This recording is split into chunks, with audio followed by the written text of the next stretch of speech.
Hey guys, hey YouTube, hey Facebook. I hope this is working. Let me know. I am so glad you're here and welcome to How to Pump on a Plane.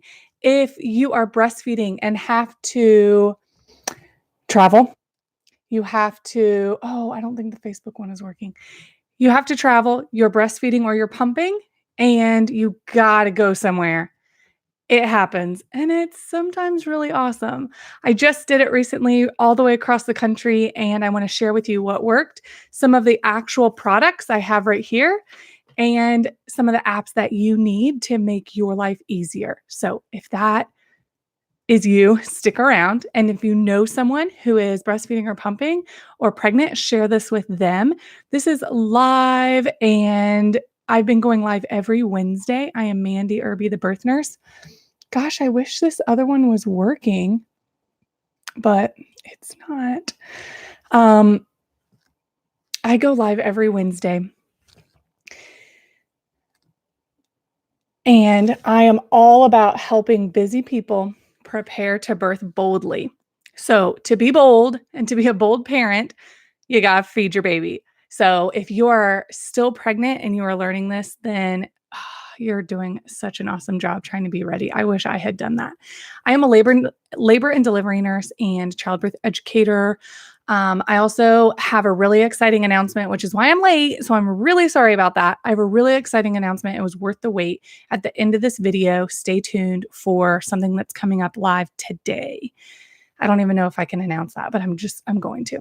So stay tuned for that. I want to dig into breastfeeding tips, pumping on a plane, pumping while you're traveling. I am not a lactation consultant. I am not a lactation expert.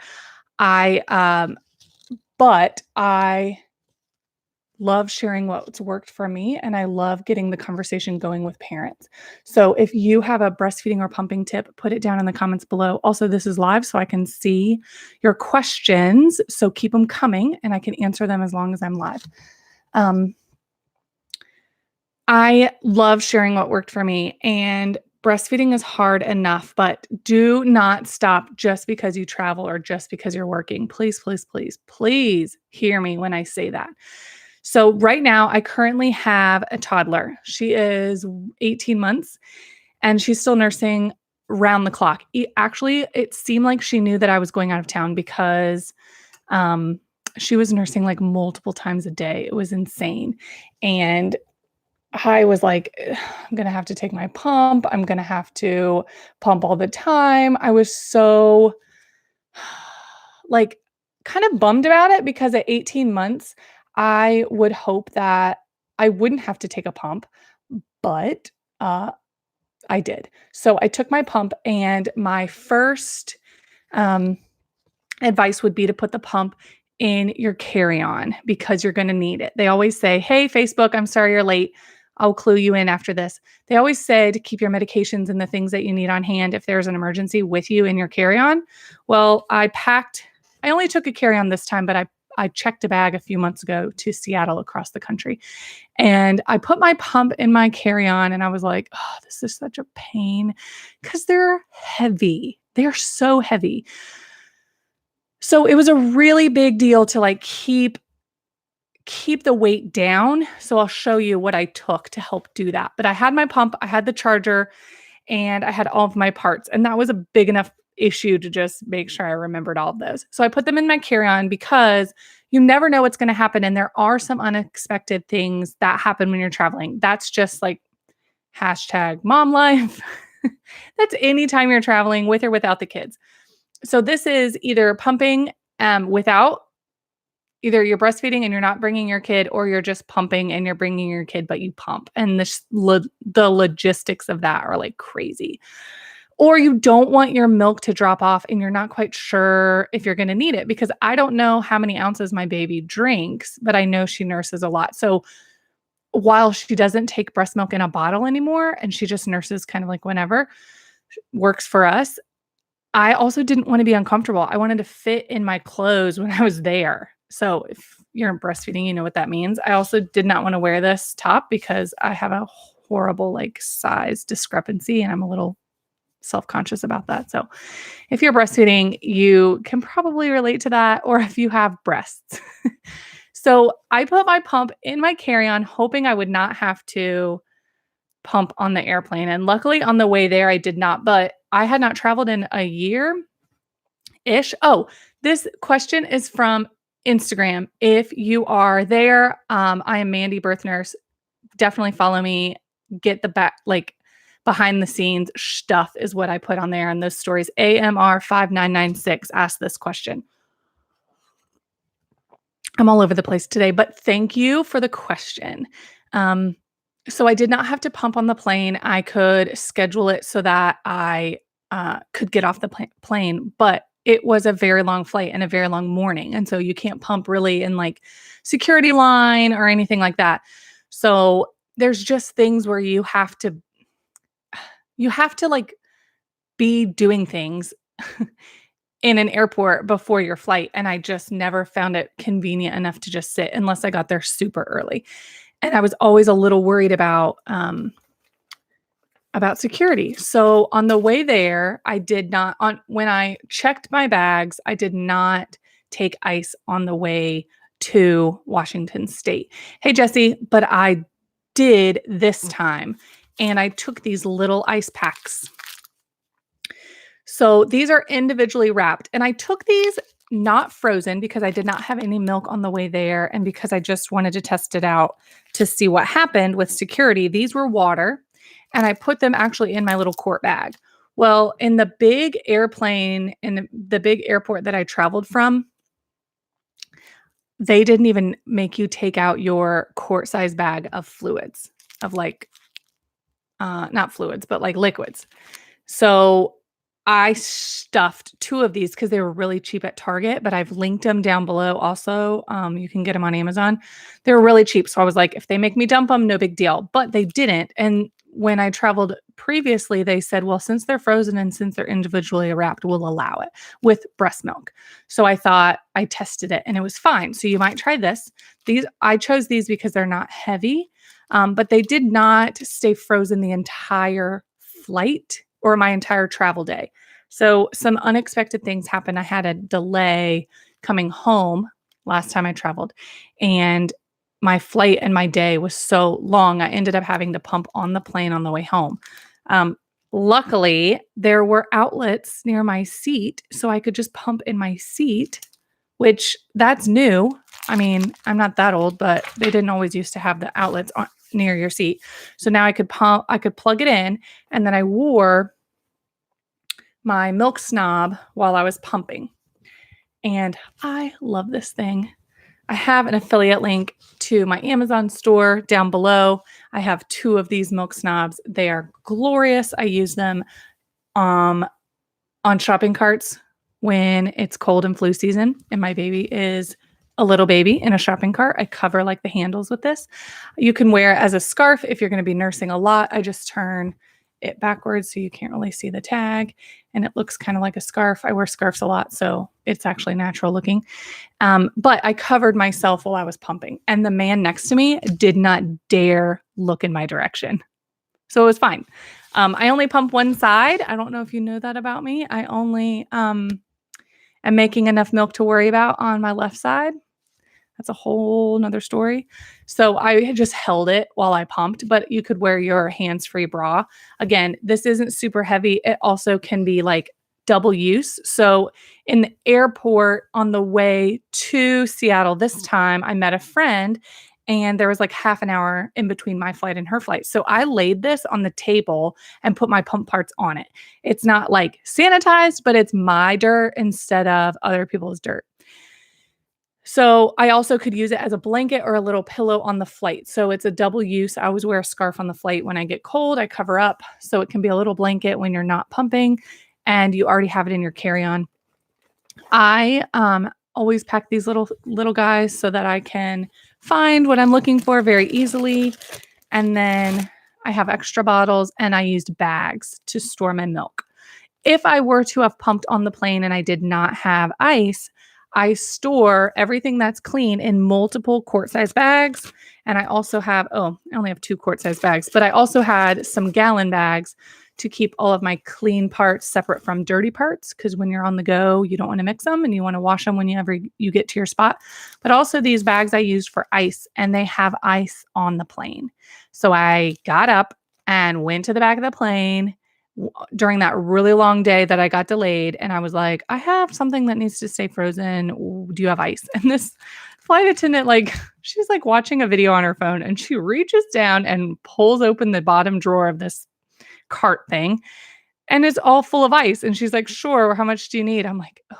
It made me not want to get a drink with ice in it ever again, because I could have just like put my paw in there and like collected ice. I got a cup, but still, she gave me a whole bag of ice. It was drippy. We like double wrapped it. It wasn't ideal, but it kept my milk very cold until I got home. So that worked for me. Unexpected things happen all the time, but at least in flight, I had electricity, I had my cover, I had my pump, I had everything on my lap when I was doing it. Like, it's not beautiful or graceful, but I was able to I had lids for my bottle. So I didn't have to like pour it, or, if there's like turbulence, you're going to lose some milk, and then people are going to be watching you, and you're going to have a boob out, or you're going to be like covered and have a nip out, which I just like get a little bit stressed out about that. So despite having 2 children, I like to not show my body in public. So I had a lid, and I felt like that worked really, really well. And no one gave me any like crap for any of it. I could have easily done it before the plane took off if I really wanted to. I was on an aisle seat, so I did not feel comfortable doing that. But if you're in the window and you just like get situated early, plug that sucker in and start going. You probably can't do it during takeoff, but you might be able to get a 10-minute pumping session in before takeoff. And then you don't have to worry about turbulence or your buddy next to you or any of that. So I had a very good experience in the plane. I also took this lightweight lunchbox.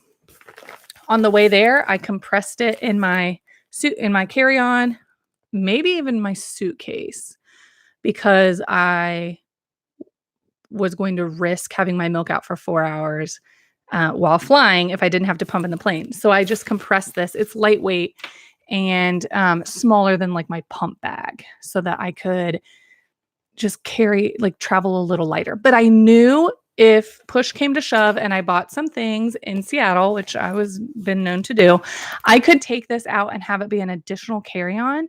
And because it's breast milk, it's considered like medically protected, and I could go over the carry-on limit. Like, I had 2 bags. I always have 2 bags, but I could have 3 if this were my pump or my breast milk bag.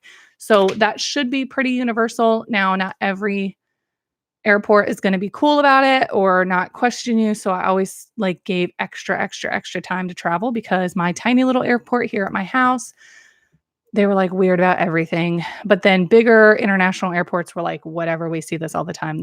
We're not even going to blink at this.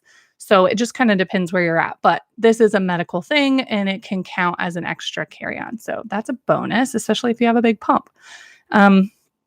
So those are the things that I used and that I loved, and the apps that you need to help your life be better. Okay, you can pump anywhere, and I'm all for you doing you. And if you've watched my YouTube channel or you're in my Facebook group, All About Birth, What Comes Next, you follow me on Instagram, Mandy Birth Nurse.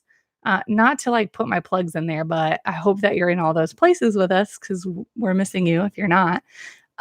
You know that I'm like, you do you, pump wherever you want, and no one should say anything about it. But for comfort and for privacy and for quiet, I pumped in a nursing lounge in the airport. And the way I found that, well, I asked people and they didn't know where it was, and I looked on maps and it was so confusing. I got the airline app that came with my ticket. So Delta, I flew Delta, and I got the Delta app. And on the map of the airport that I was in, I searched what airport I was in, and on the map, I could find like mother's lounge or nursing station. And then it told me where I needed to go in the airport. And it was this big room of rocking chairs and like power outlets. No one was in there, but in case they were, I had my cover, and it was not a restroom. I advocate for you to never pump or breastfeed your baby in a restroom if you can, because usually it's someone else's problem that you're getting away from, and that's disgusting. and you're better than that. And your baby's better than that. And I just want to hold you if you've ever done that, because that is humiliating. And I've been asked to do that and I felt humiliated. If that's your prerogative and it's private and you want to, you do you. I'm not going to pull you out of the bathroom. But there are places in bigger airports that are for this. And if they're not, you should ask and speak up. Mamava also has some awesome pods that airports are getting because I think it's just cheaper and easier than building another room. And it's this pod that locks and it's super clean and it's bright and it's got tables and there's room for your toddler or your hubs or your partner. And there's outlets and there's hand sanitizer and it's beautiful. So if you have one of those, look that up on the Mamava site, I think, but those were a little confusing and tough to find. So I relied also on pump spotting. Pump spotting? I'll put the link down below there. I'm not an affiliate for any of these brands. I just love them and use them. Pump spotting is an app. You can mark where you pumped or places that were pump and baby friendly on there so that the next people who go will know. And you can also plug it in on a map where like a new location is because they're popping up all over the place. So I would recommend getting those apps and using those maps to make your life a whole lot easier. I do not see any questions on the chat yet. So if you have them, I'm going to end this in about a minute. This has taken longer than I expected, but I could talk about breastfeeding forever. I'm so glad you've joined me. And I want to do my announcement. So your breastfeeding tip, your baby feeding tip, put it down below. I love the community after the video. So there are so many good tips that come out of these videos from other people that I learn from, and I love it. So thank you for participating and helping one another. Rafia S asked how to increase milk flow when you're breastfeeding. This video is mostly about pumping. So you would do the same thing to increase your milk flow while breastfeeding than you would by pumping, which is kind of getting your breast warm and ready, and massage. So warm and ready could be holding the baby like skin to skin for a little bit, getting those hormones going, the milk flow going, or you can take a hot shower or warm shower, or like warm tea, cover up with a blanket, hold your baby. And then massage. I massage all the time when I'm pumping just to like get the milk going, get the milk out, because it's like less efficient than a baby. So you have to really work it. Sometimes you use my arm. You should see me pumping. It's like a circus act. But massage is a thing. So you can massage to get the milk flowing. You can also do that before a letdown when your baby is nursing. You can massage to kind of help the milk flow. Making sure your latch is beautiful, not just inside but outside. The way you see it, the way it feels, and how the baby looks and sounds is crucial. So if anyone asks a breastfeeding question, I always say work on your latch because that is the biggest thing. And it usually doesn't mean your nipples are wrong. It could be an anatomy issue with the baby also. So get creative when you're looking at that stuff and finding an IBCLC. So my announcement is I am offering pregnancy anxiety strategy sessions starting today. And I'm so excited. I had my first one with a local client yesterday, and it got me like really pumped up to finish my site. I don't think I like clicked live, but that's been what I was working on this morning. I'm super stoked about it. It is for people who are working for a VBAC, people who have like triggers, who are like terrified to have babies, terrified of episiotomies, terrified of pushing, terrified of having a baby latch to you like a baby shark when you're breastfeeding or skin to skin, terrified of not being heard, terrified of feeling out of control. Ooh, my light. Overall scared, or you just have a bunch of like stuck issues, which we all have, but some people have them more than others. Some people need help working through them. And that's what I'm here to do. It's one-on-one video coaching and it's super easy. And I learned so much. And as a nurse and an educator, I feel like it's a package that I've been waiting to help people with, and I just didn't know what it was called. So I'm so thrilled to be able to offer it. And it's all discounted because it's all new. So there's links below. Once it's live, I'll put links below on Facebook and on YouTube. So if you have a friend who seems a little stuck or terrified or traumatized by the thought of giving birth or a C-section, or they had a bad birth and they need to move forward and they're about to have a baby, share this with them. I would love to connect with them and help them conquer those things so that they are ready for whatever labor throws at them.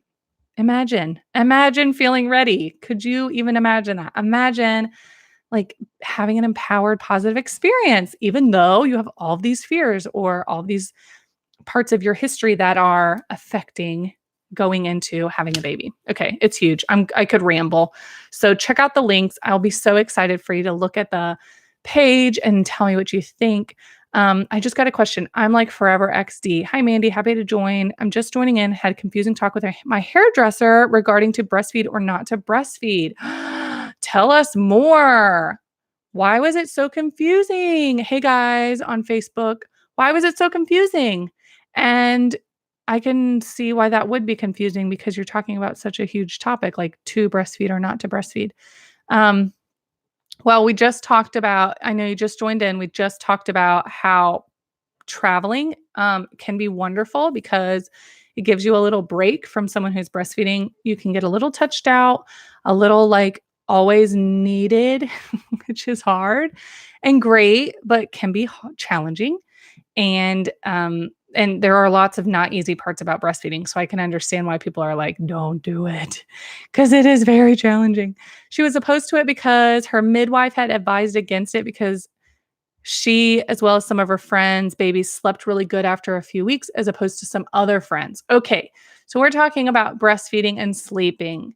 All right, I will answer this question because I hear it a lot. And then stay tuned, subscribe if you haven't, and click the bell to be notified of new videos because I have a series coming up all about breastfeeding, like real talk, cut the crap. What is breastfeeding like? What do you need to know to be successful? So that's coming up, and I'm only hosting it. I have an IBCLC doing all the teaching. She's an amazingly brilliant IBCLC. So stay tuned. Share this with your friends. Tell them to subscribe. I can't tell you exactly when I'm going to be able to drop those, but it's going to be soon. All right. Breastfed babies. Do they sleep? Do your breastfed babies sleep? Do your breastfed babies sleep? Mine doesn't.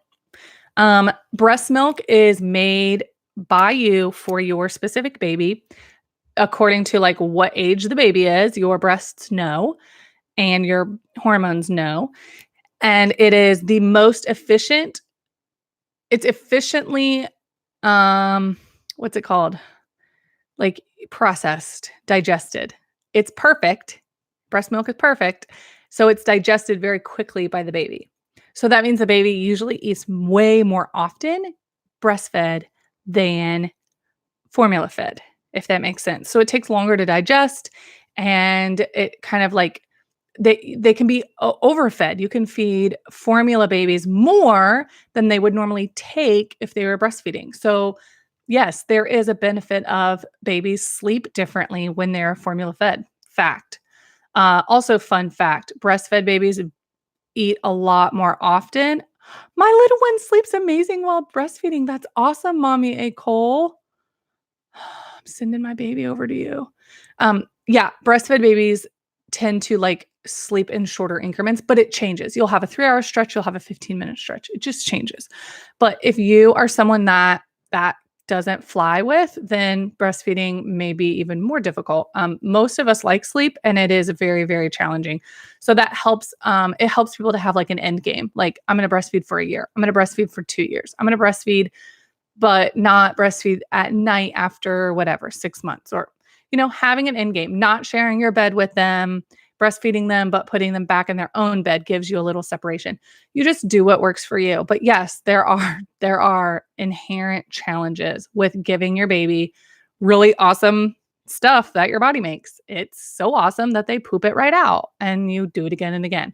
And also it's not a even flow. So like in the morning, they're going to guzzle up and fill their tank and get so much breast milk. and may sleep so well, and you're having to like get up and go do life because it's morning. And then in the evening, when you're like, I'm home, let's rest. You want to sleep? I'm exhausted. They want to eat and eat and eat and eat and eat. And it's called cluster feeding. And they're just on you, nursing forever, all evening long or all night long if you guys have been away because they're missing that like connection with you.